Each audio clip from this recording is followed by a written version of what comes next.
This is the foundation inspection, and I'll make comments about other things as I go round. Here the grade is far too high. You've also got wood fences that are coming up close, and in some places touching the building, and that's a wood destroying insect invitation. Got a tree here very close to the foundation. It's almost certainly got roots under the foundation. And here you can see we have differential cracking going on. You'll see it running up the wall here all the way there, and we've got more there. So we've got movement, differential cracking, which seems to be recent. I can tell you why it's recent. If you look very carefully, you can see the paint has been cracked and pulled apart. Here, it's here too. It's not been taken off by the weather. If this was years old, literally, this wouldn't be here, but it's actually happened in the last 6 months to a year. So we have differential movement of the foundation at the left hand elevation of the property.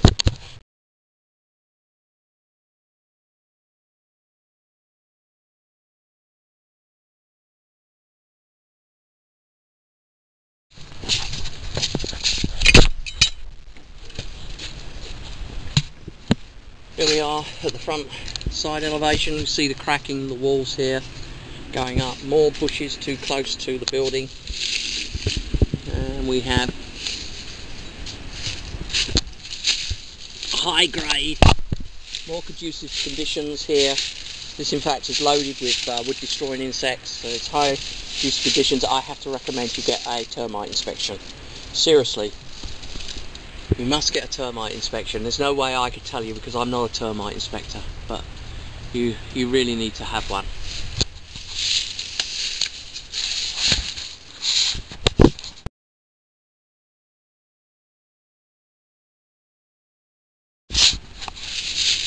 Okay, so the foundation here is completely covered.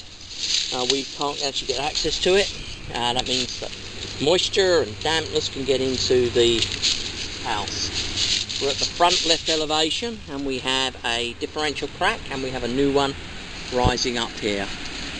Quite a lot. So I could tell you now, I'm going to recommend an engineer, you have the foundation measured.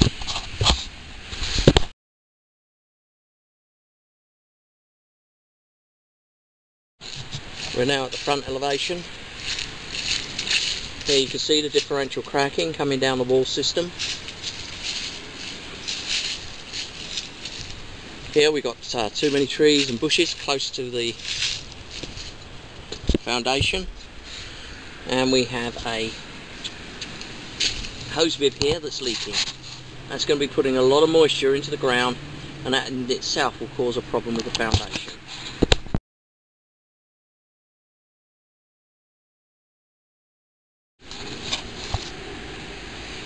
These bushes here need to be cut back or removed.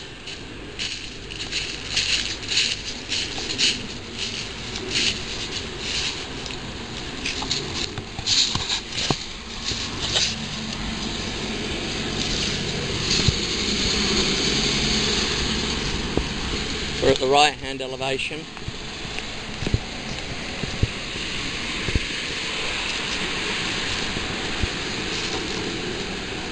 And I'm trying to get access to the back of the property without going through all these trees. Again, we have differential movement at the right hand elevation of the walls. They're cracking and moving. Now when walls crack cause to foundation movement, they crack in a particular way. There'll be a note about that for you in the report.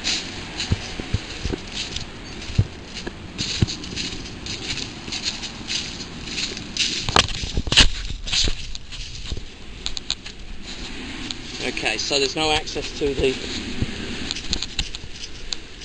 right there. Oh, this might open up. Let's see. Yeah. More conducive conditions for termites and ants.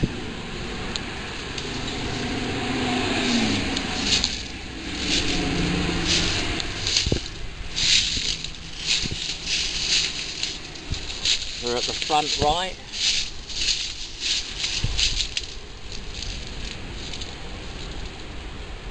Yep, and differential settlement at the front right. This house is definitely on the move. This is the exterior of structure. We're looking at a main beam here. It's a support beam. Goes into the actual house. Exactly what it's doing I can't tell you, but it's actually resting on concrete. You see 3 of them there? That means they're going to get damp, and you can already see there's considerable weather damage to them. Looking up the wall system at the gable end, you've got a gable end vent.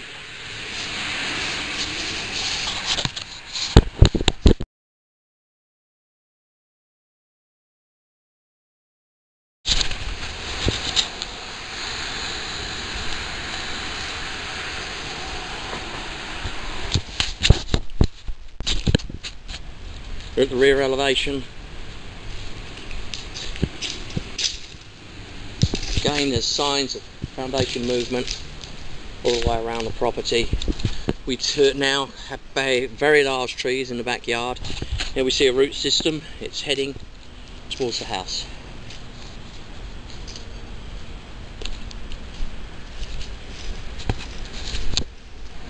Now we're at the rear left elevation, and we've got brick cracks here. You can see they're running 2 directions as the building settles. More stress in the brickwork here where we've got cracking, so I recommend you have a foundation company or a structural engineer give you an estimate of the issues with the foundation.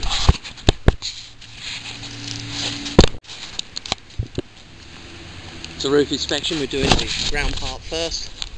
We're looking for soffits. We've got soffits here. So we've got soffit ventilation into the roof system. But notice this roof system here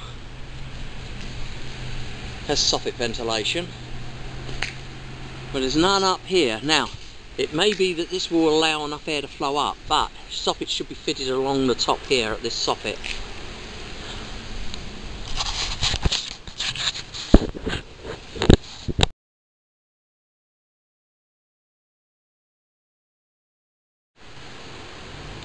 These 2 vents exhaust fumes, and both of them are both too close and too short. They're too close to opening windows, those 2 there, and they're too short. Problem could be solved by taking them up in height. Also, before we get on the roof, point out already that the trees here are coming into contact with the roof, so I expect to find roof damage when I get up there. Let's continue the roof inspection from the ground before we go up.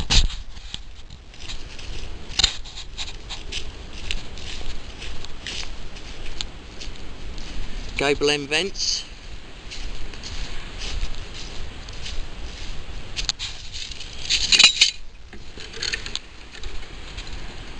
Again, damage to the structure here, resting on concrete.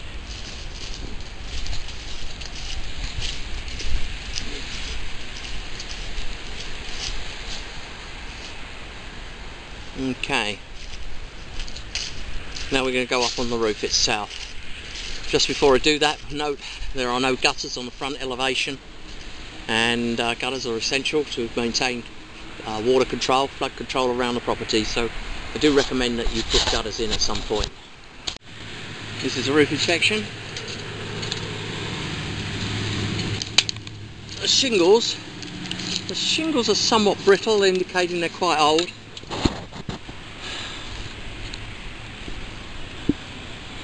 Let's get up and have a look.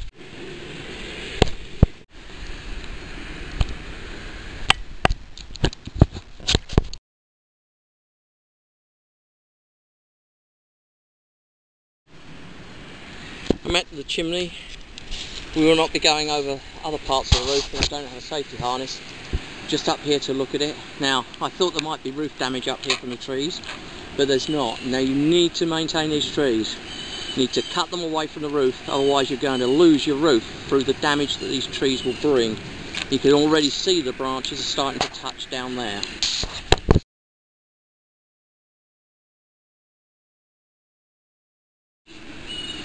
Roof looks in good condition from the area, so I'm only walking on about 20% of the roof. We're going to be looking now at the other side of the chimney. See if we can see if there's anything wrong here.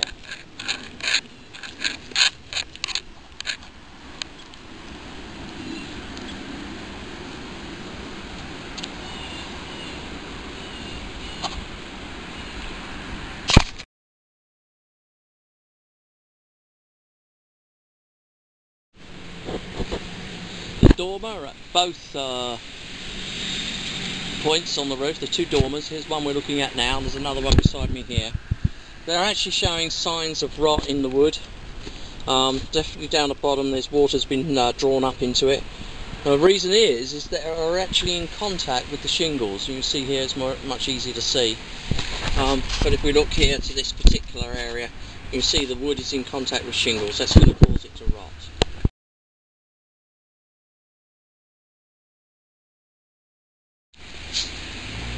The siding on both the front of the dormers is in poor condition. See here, this is actually coming away. Equally as much here. Now that's going to allow water penetration. You might not notice it, but if water gets inside the building, you can then get mould.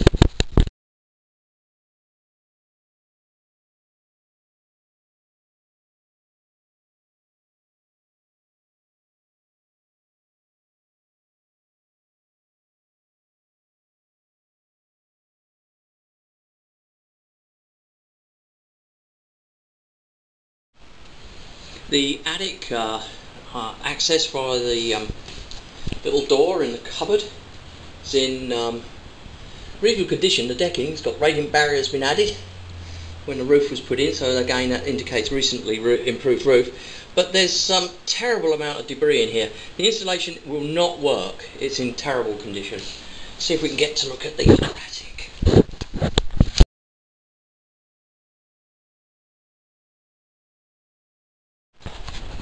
There's an attic access door here which is screwed tight. I'm not going to open it up.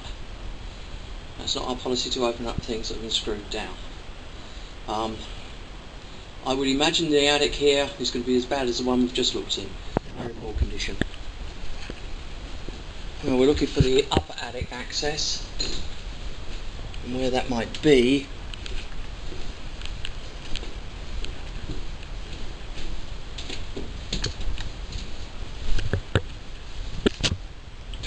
Another attic access here.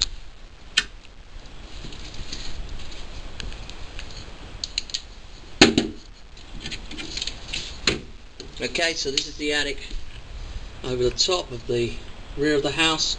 Again, the condition of the insulation is just beyond belief. It's useless.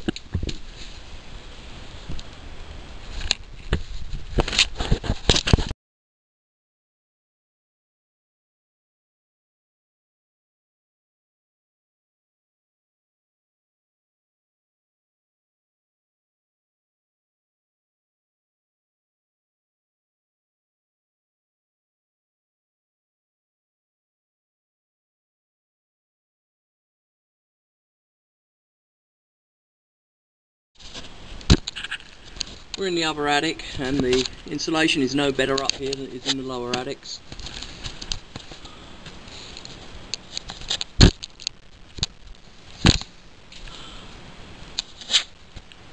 So while the radiant barrier is going to be a bit of a help, it's by no means going to alleviate the heat in summer or keep the warmth of the house in the winter.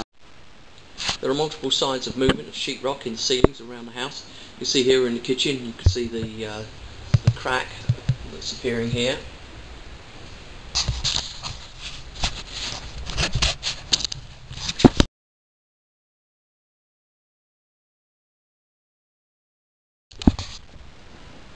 There's cracks in the ceilings here due to settlement in the building.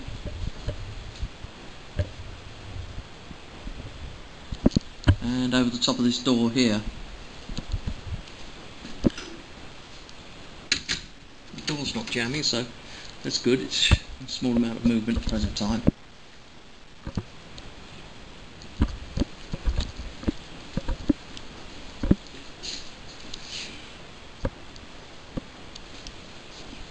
There's signs of water penetration over the ceiling, over the top of the master bedroom.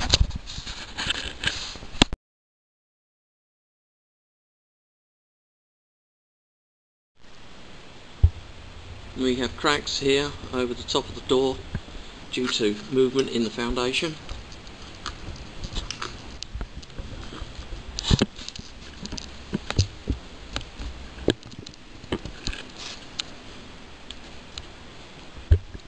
And up along here you can see where the cornice or the crown moulding is moving, and we've got more cracks here over the top of the window.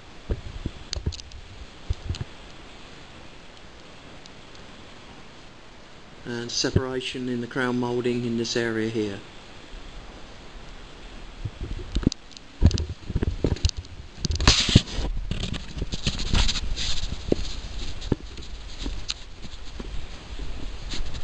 And movement in the ceiling here, you see the sheetrock cracks.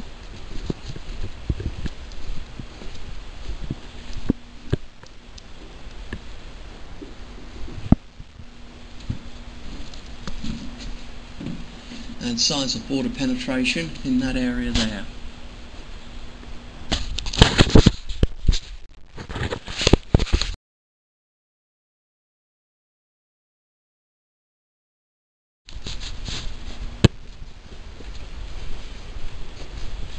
More signs of water penetration here.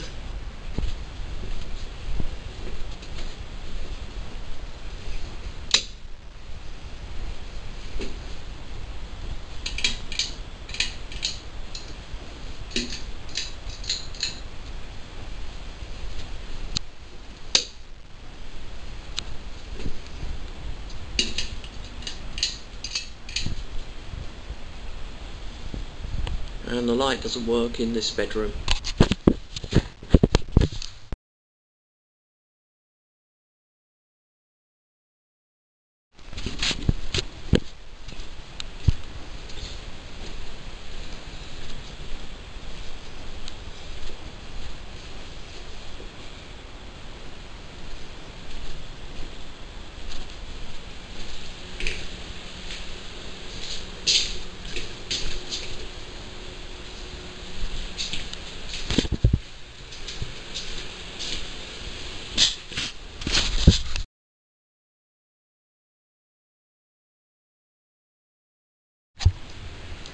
The electrical panel is in a very hazardous condition. First thing is, it's not enough space around it to access it properly, and in addition somebody's installed a sink which contains water close to the actual panel itself, so very dangerous.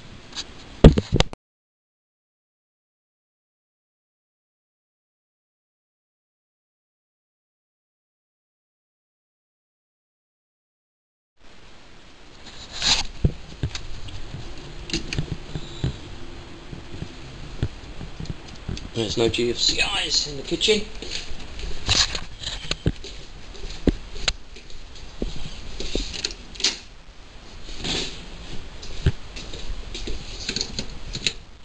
No GFCIs in the bathroom.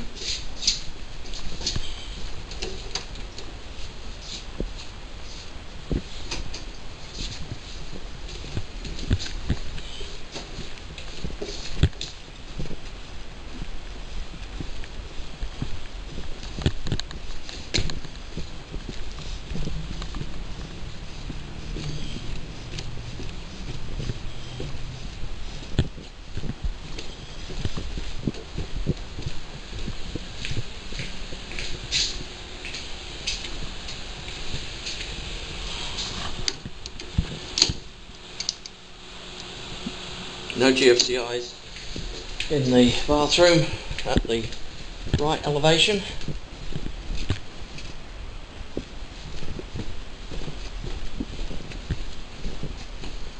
No bathroom here. I'm confused, I thought there was another bathroom. Perhaps not. No. Okay, so no GFCIs fitted.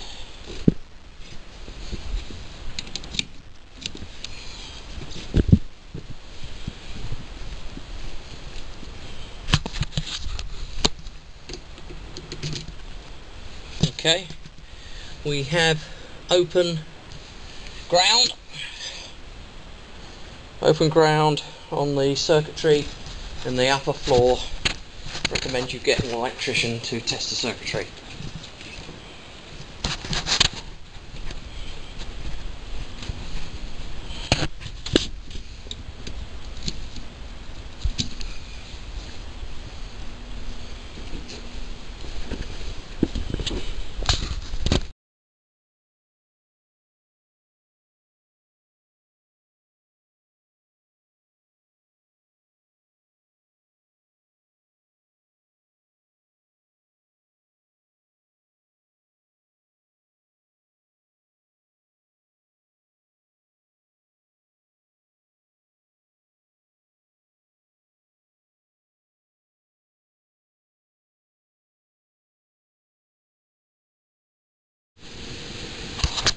This is the cabinetry that's holding the air conditioning unit, newly installed. Insufficient ventilation up there, the grill just not big enough. One down here not big enough. This door actually doesn't have a weather seal on it. Door doesn't have a weather seal on it, so it's in the garage. It's going to be drawing air from the garage, and of course then it can draw in fumes from the garage. The fumes could contain carbon monoxide or gasoline fumes, none of which you want naturally circulated by the air conditioner around your house.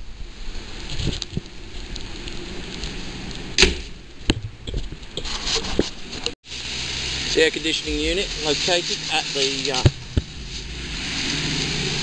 right elevation of the property. Looks in pretty good condition. Insulation is in good condition. Unit looks comparatively new.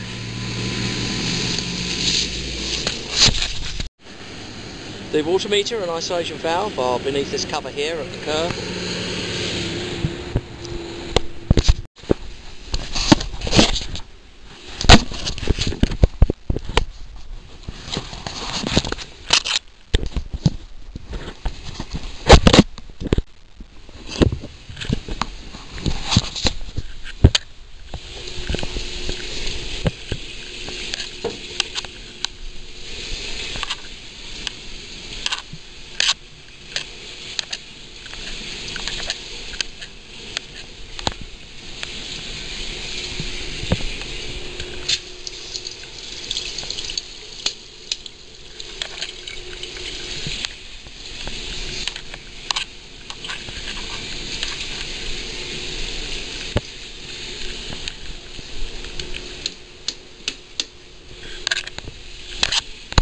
Food disposal is not working on the day of the inspection. It's badly wired in, probably got a open circuit.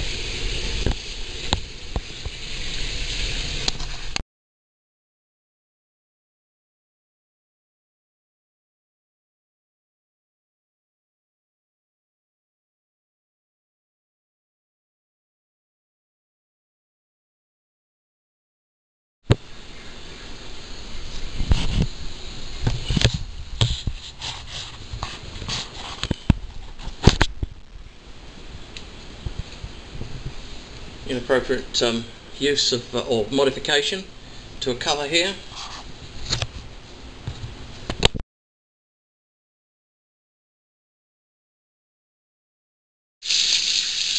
Okay, at the back here, the faucet there, there's a large gap and there's a hole that goes into the wall, and that will allow water to get into this wall here and possibly leak down below.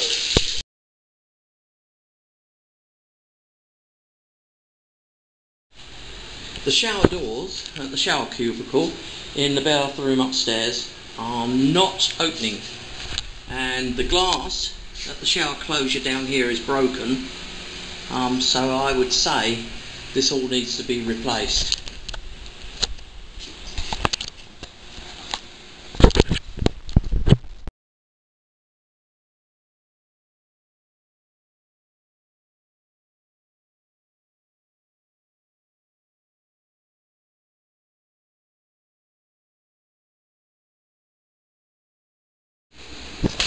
This water heater is in the garage. It's actually incorrectly installed. It's not 18 inches above the ground. Has a temperature pressure relief valve here that actually comes out onto the garage floor. That's dangerous, and it's an incorrect termination.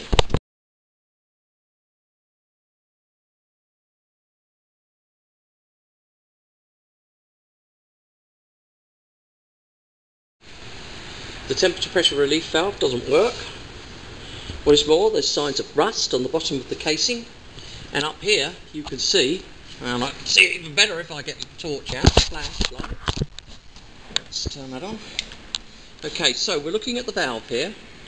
Got to make sure we don't get too much light, and the valve's got a crusting of corrosion all over it. Now that only happens when the sacrificial cathode inside of this tank is eaten away.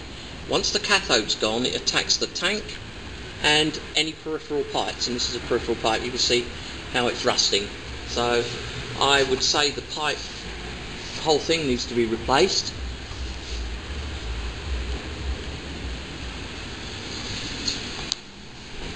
and it needs a safety pan installed, and it's got incomplete combustion. Actually up there you've got a very small combustion gap, not enough. What's more, it's blocked mainly by pipes. There's a small one down the bottom here.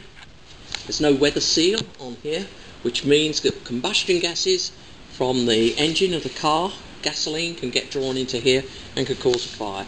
This is completely wrong, this installation.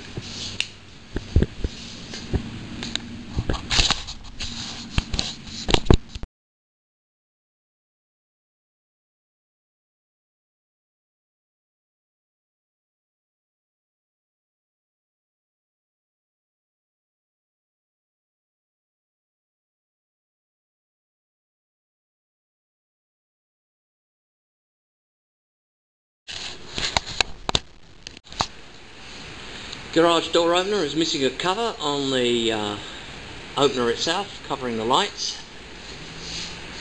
Unit itself operated, I know, because I took the garage doors open. There are no sensors, trip sensors, but the door does actually open and close.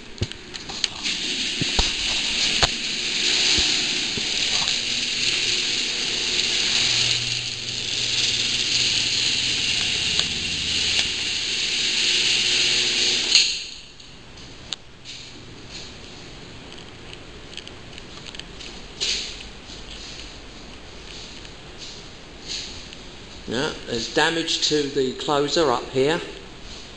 I don't know what's happening here, but it's actually affecting the ceiling here. So this whole unit may be suspect. I recommend you get a garage door specialist to have a look at it.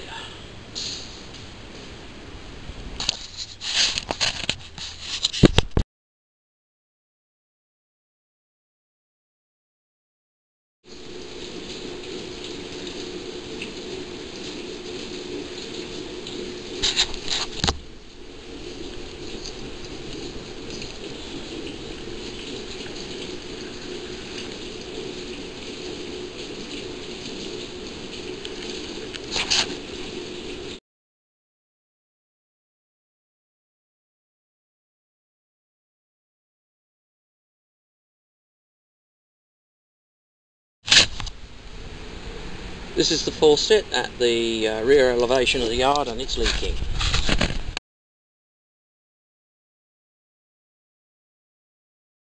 This is the hookup for the washer. There's been a long-term leak here. You see the wall is collapsing here.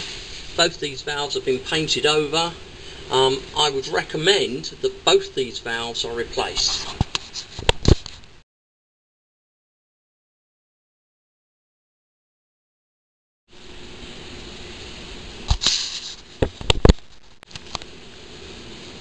The outlet here, which is the hookup for the washer, is in a dangerous place. Look, it's located directly in line with the water, and if that was to leak, that pipe was to leak, it was to get in there, water get on the ground here, it could become energized and you get electrocuted.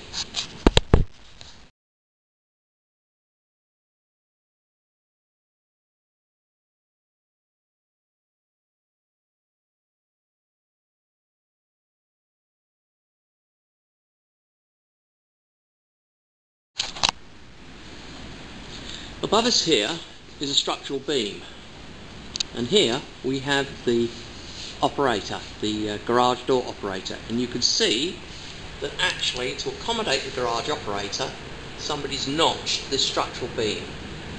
See the notch there? Now that's getting close to it. It shouldn't be notched at all. This is actually keeping the house up, and although notching can be allowed, in circumstances like this, I prefer to see no notching at all.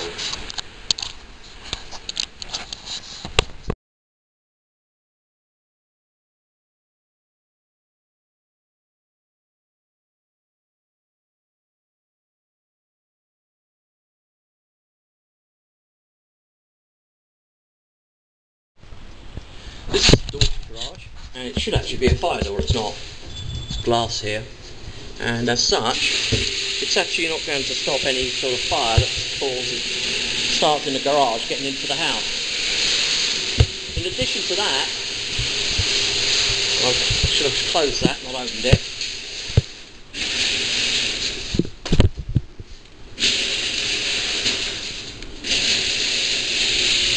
In addition to that problem with the door not being a fire door, up here we've got a opening in the actual ceiling. Now the ceiling is supposed to be sealed. It's supposed to be 5/8 plasterboards, sheetrock, to prevent fire getting into the attic above, because once it gets into the attic above it can spread rapidly to the house, and that is not a good thing. So this garage cannot actually be used as a garage for two things. First thing is we got the issue of the holes in the door there, but in addition to that we've got an air handler here. So if you were to bring a car in, or a couple of cars in, and were to run those cars while they were in here, it's a possibility that the products of combustions, the fumes from the gasoline, could get into the air handler and spread around the house, and that wouldn't be good for anyone.